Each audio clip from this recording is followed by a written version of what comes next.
Welcome to So Much Crime, So Little Time. Summer Shorts. I'm Dee. And I'm Jeff. And for our summer series, we are recapping single episode stories. In this episode, we're going to be discussing an episode of You're Wrong About. This episode is called Matthew Shepard, and it is about Matthew Shepard. This episode came out on May 12th of 2018. If you haven't listened yet, check out our preview episode on this show. It's the one before this one in your feed. You'll also find a link for You're Wrong About Matthew Shepard in our show notes.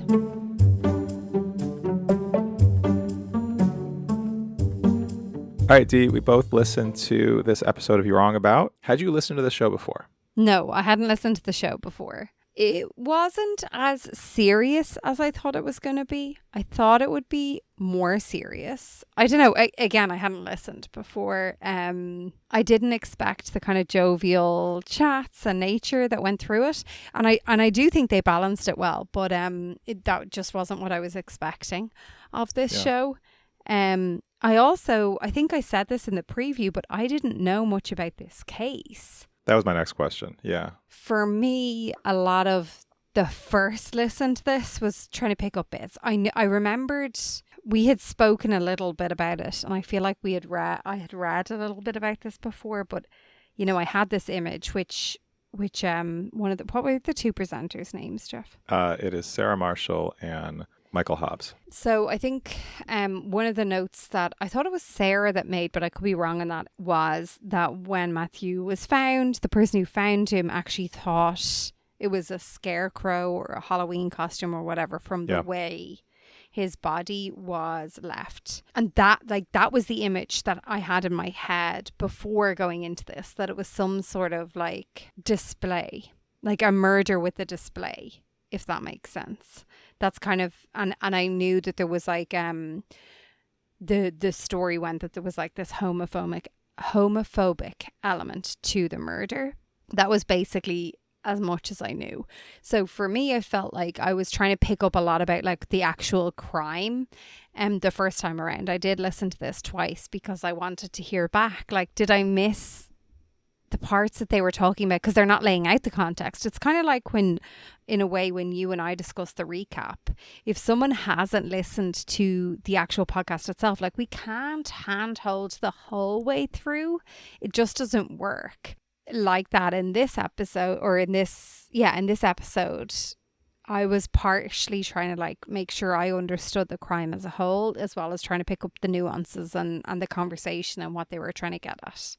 Yeah, I was actually kind of surprised at how little of the original story was here about Matthew Shepard. Like, it really focused more on the sort of ensuing kind of like media stuff, like the 2020 kind of debunking of the original story. And in hindsight, I feel like this wasn't really a great primer if you're coming new to the story to learn about it. And just for kind of quick context, so the main story at the heart of this is about Matthew Shepard, who in 1998 in Wyoming, in Laramie, Wyoming, was murdered by two men. At the time, it was basically presumed to be a hate crime. Matthew Shepard was gay, and he was a student at the University of Wyoming in Laramie. And I feel like we're really unbalanced coming to this because, like, I remember when this happened. Like, I was in college when this happened. That image. So you talked about the image of like of the kind of like scarecrow on the fence, like that fence. That image of that fence, just the fence alone, was, I feel like, taken up as a symbol at the time of hate crimes. Like, I had a picture of that, like a representation of that fence, like on my dorm room wall, as sort of like, you know, that was just a thing that was out in the media at the time in like 1998, 1999, I guess. So yeah, I was kind of surprised by how little of the original, like the main story of the crime, was here. Did you find it hard to follow because of that? No, but as I said, like, I had to listen to it twice. I felt like I needed to listen to it twice to make sure I didn't miss anything. And I'm sure I still did. But I also, like, I think we have to say, you know, the podcast doesn't put themselves up as someone who's going to be a storyteller of a crime. Their website states that they are journalists obsessed with the past, and every week they reconsider an event, person, or phenomenon that has been miscast in the public imagination. So that wasn't their job. Like, that wasn't their goal. Their goal is not to like set out every aspect of the crime. The goal is to talk about how the crime landed, I suppose, with the public, and how people ran with it, the media, and different people who were tangentially involved, people who inserted themselves who had no involvement. Like, their entire premise is really to critique, I suppose, how people retold the story and kind of how the story changed and the perspective on the story changed as it evolved, or as time went on, not even as the story evolved. Because I think they said that early on, like, the facts of the case never changed. It was the story of the case that changed. You know, nobody ever said he wasn't killed in a brutal fashion. That was never up for discussion. What was up for discussion was the reason. And then also, which I want to get to, which I think might be the thing that really stuck out with me most, was this whole idea that the media and people involved or tangentially involved in a case look for a reason, like he was no angel. Yeah. Which I've heard family members say this about, you know, talking about cases back in Ireland, or like international cases or whatever. It's like, well, there's always another side. And it's like it's mind numbing when it's like, we need to consider all perspectives. Like, that's very important. But also sometimes it's like, no. Sometimes the perspectives are like, okay, we need to consider a little bit of your perspective, but also like, fuck you. I don't care if he was selling drugs. Don't murder him. I don't care if he was don't murder him. Like, right. I don't care. Like, what? That really bugged me, and it really stuck out to me. I think that's probably the biggest thing that'll stick out to me in this podcast. And now I'm going to stop talking. No, I agree with that. Yeah, right. Yeah, no, I just did a mic. I think instead of a mic drop, I think sometimes I need to do a mic like turn off. Like, I'll just mute myself. I'm just going to mute myself for a while. So I agree with you. I think about this podcast. So I've listened to this podcast before, and I've listened to other podcasts with both Sarah Marshall and Michael Hobbes. I really like Michael Hobbes. I enjoy the way he kind of approaches stories. I kind of appreciate his sense of humor. Sarah Marshall, I have kind of a mixed relationship with. I really like some of the things she says. Some of the things she does really sort of grate on me. But she did something here that Example. Sorry, were you about to give an example of that? Well, an example from this one of something that grates on me that I think I hear her do a lot is she will often just make like a sarcastic comment, laugh at her own joke, and like it comes from, like, she's a journalist, but she often speaks from a position of sort of like giggly, I don't really know what I'm saying, and what I'm saying has no basis in fact, but I'm going to say it anyway because I think it's funny and I'm going to laugh at it. A lot of hosts of a lot of podcasts do that.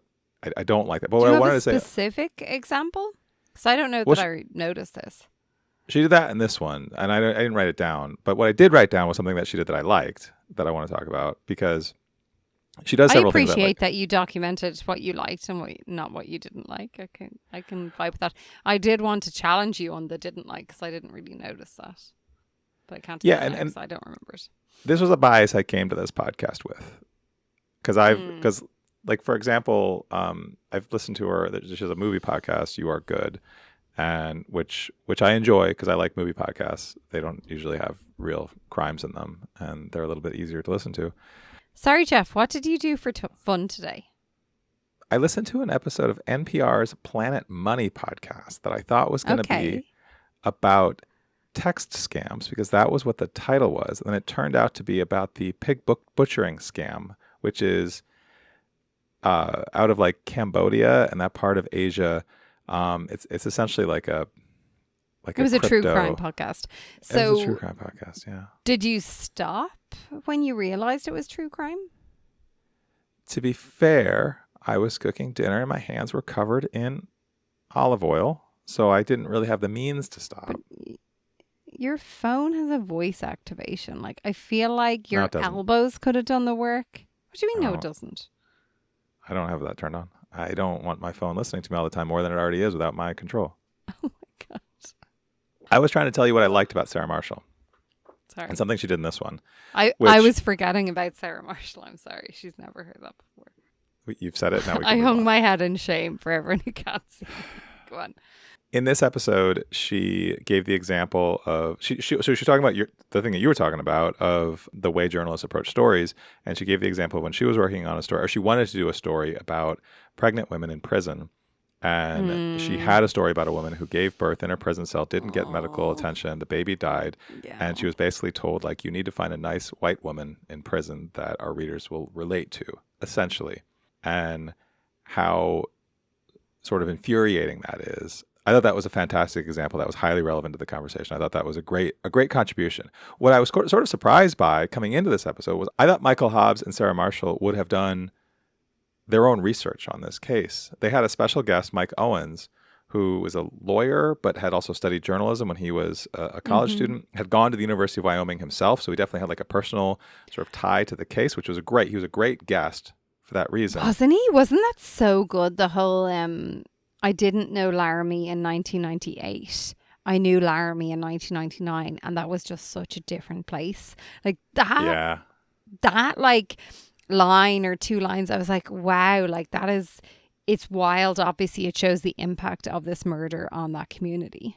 Definitely. I think that was a really, I thought, nuanced and smart way to describe it. Because he could have just said, I know Laramie. Like, I know what the university is like. I know what kind of town it is. He could have done what a lot of other people had done, which is jumping on the whole, like, oh, me, I knew Laramie. I was there around that time. But he didn't. He was, like, very distinct with, there was, like, a time in Laramie before Matthew Shepard's murder and a time after.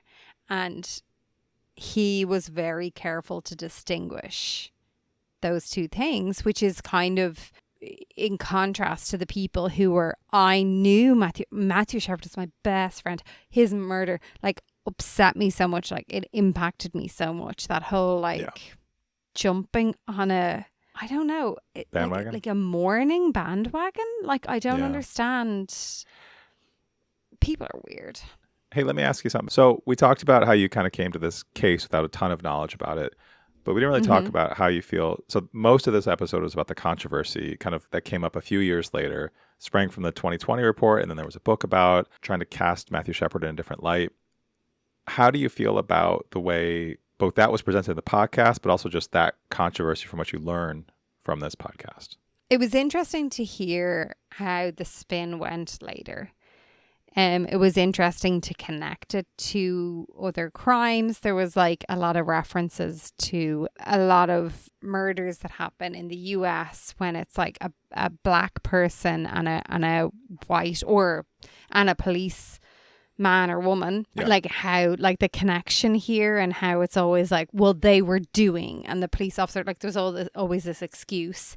So I don't know. I felt like, for me, and I know I've said it already, but this whole like this media and like the perception of it, like, well, they're no angels. So like that whole rhetoric, I think bringing that up was kind of not just necessarily teaching me about the Matthew Shepard case, but it felt like more like it's spread across so many different crimes that we've dealt with or that have just come up in the news even since I've moved here.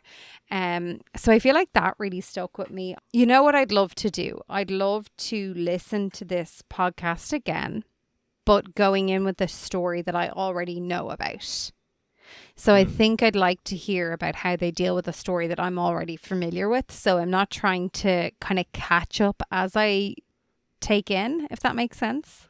I will say, so I talked to one of our mutual friends, Ollie, who has listened to a significant amount of episodes of this podcast, and they shared with me what they felt were some of the earlier episodes. So this episode is from 2018. And it's still going today, but some of the episodes that they felt from the earlier years. So since this episode came out, Michael Hobbes has left the show and now does other podcasts. So it's Sarah Marshall and other people. But I wanted to mention this because I thought this was really helpful of Ollie. some podcasts that if you're interested in what Ollie felt were stronger episodes than this one, this is that list. So one called Stranger Danger. There's a two-parter on Tanya Harding. I think it sounds like Sarah Marshall did a significant amount of research on Tanya Harding. There is some controversy there. This is per Ollie, that Tanya Harding herself was upset with Sarah Marshall's representation of her, but that's a whole different topic.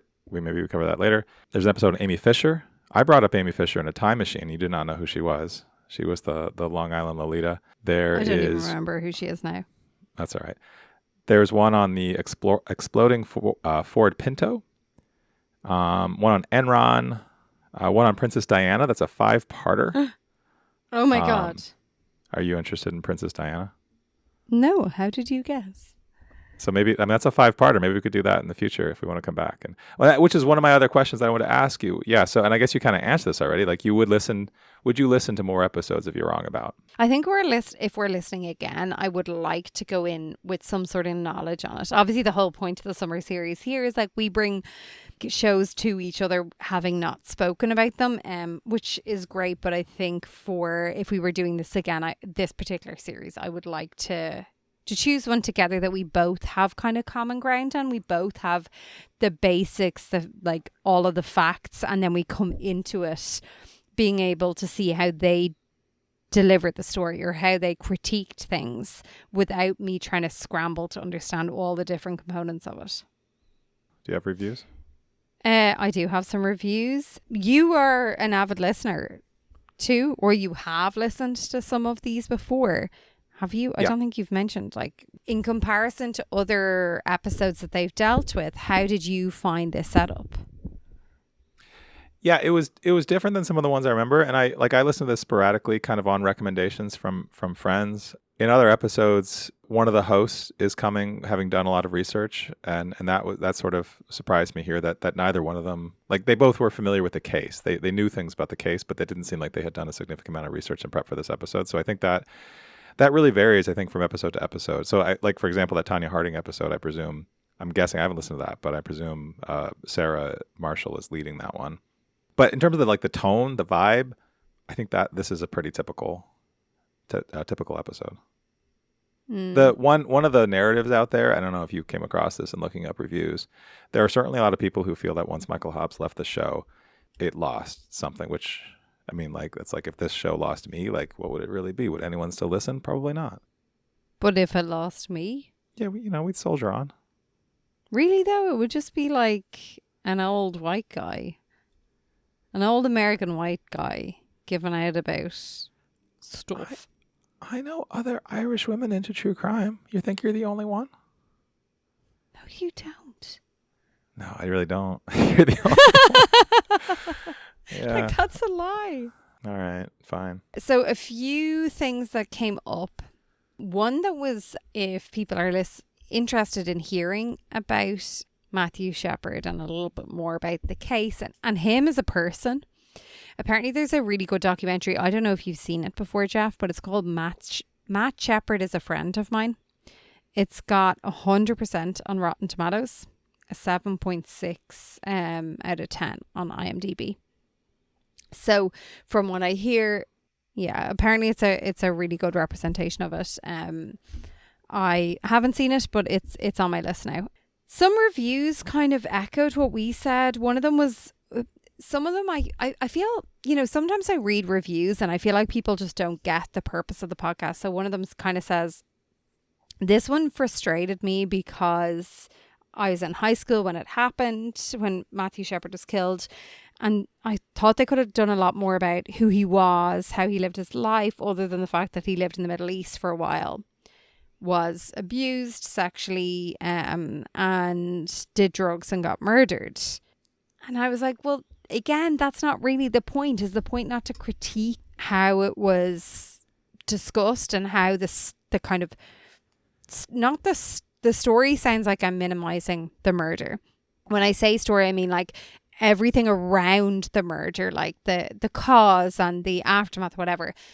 And like Matthew Shepard in general, like how all that happened. And I just feel like, I don't know. So that was one review I heard of. Well, if I can just say, like, this, the name of the show is You're Wrong About, and it's supposed to be like pick an element of a story that the public perception is wrong about. And I think the thing that they were focused on was this sort of rewriting of the narrative that came out later. That was their main focus, and that's what they did. Yeah, I don't know, people on Reddit are assholes sometimes. One person says, actually, Gullible Air with another thing, says, this episode has always frustrated me. The guest was terrible. And I was like, I actually don't agree with that. I really enjoyed the guest on this. The guest's main qualification was being a gay man who lived in the same area as Matthew after his death. I'm like, he's not just a gay man. Like, he was a journalist and a lawyer. He's extremely qualified in numerous areas to discuss this, because he's got context in he was there in the aftermath. He's got context in, like, he grew up at around the same time as Matthew Shepard as a gay man, or a gay boy, a gay teen as he grew up. So he has context in that frame of mind. And then also he has a legal perspective. I thought he was actually a fantastic guest. But anyway. If someone managed to listen to all of our discussion on this and had not listened to this episode of You're Wrong About, should they? Oh, yes. Yeah, I agree. I mean, we're like 20 minutes of chat? There's a lot that they discuss, especially, I think if you know a bit about the Matthew Shepard case, it's a great one to, like, jump into. Yeah, I agree.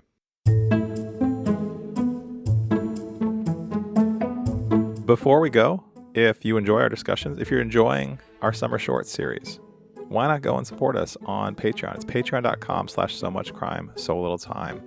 All summer long, we're still releasing longer time machines. We're still putting out episodes early. There's going to be some bonus content, some outtakes. And over the summer, the days are longer, the wine is colder, and you just want to do something good. Speech is slurrier. Why not support this show? So go to patreon.com/so-much-crime, so little time. And why not leave a comment and rate us on Spotify, Apple, or wherever you get your podcasts. And don't forget to tell your friends. You're going on holidays? Tell the people you meet. Tell the German couple who are leaving their towels out early beside the pool. Tell everyone that you come across. They will enjoy some light relief of listening to us natter about some horrible things that have happened. So we have a special episode coming out right after this one, and it might already be in your feed by the time you're listening to this. But in addition to this discussion on Matthew Shepard and Laramie, we have a special interview with two directors who are working on a production of the Laramie Project in honor of its 25th anniversary. So look for that in our feed. It'll be a bonus episode. And then after that, we're coming back on Thursday with another preview and a trip in the time machine. That's on the next So Much Crime. So little time.